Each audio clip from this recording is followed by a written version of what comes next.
When you're a legal aid lawyer, you tend to start learning to swim in the deep end of the pool, and that's exactly what happened to me. I managed a unit of paralegals who did Social Security disability claims, and that's how I got into that field. In spending time with John, I just have seen that he's a very caring individual, and he really cares about all of these clients. And he is very passionate about the work that he's doing.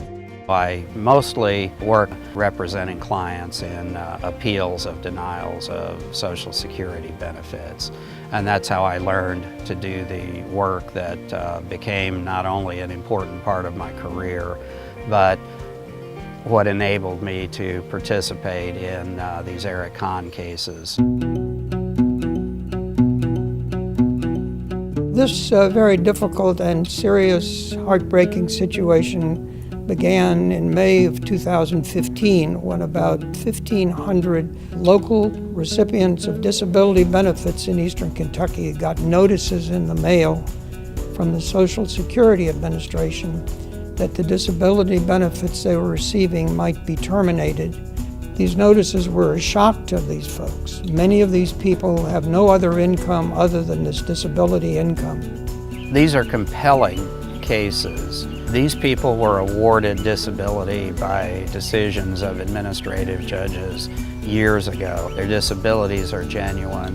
They have relied on these benefits for their very survival for many years, and they have been placed in desperate straits. It would be impossible to do what he has done and continues to do if he weren't really concerned about the clients themselves and the difficulty they find themselves in, and his devotion to trying to do everything he can to see that they retain these benefits.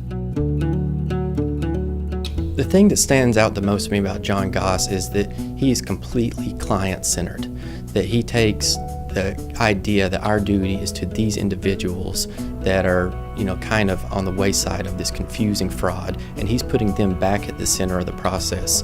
And he's doing that with his decades of experience in Social Security law. It's rewarding when I can tell one of these clients, you won your case, you get to go home. This is all a bad memory. You can tell your grandchildren about this experience one day. It's difficult to talk to the other clients and tell them we're not successful here and now, but we're going to fight on, and we do fight on. John Goss has been and continues to be passionate and has a great deal of expertise and has been willing to share his knowledge and his enthusiasm with the other volunteer attorneys as well. I think pro bono work is probably the most important and most fulfilling work that an attorney will ever do in his career. We are a helping profession, after all. We don't get a lot of credit for being just that, but it's our nature. It's why we went to law school, it's why we became licensed, and why we do what we do.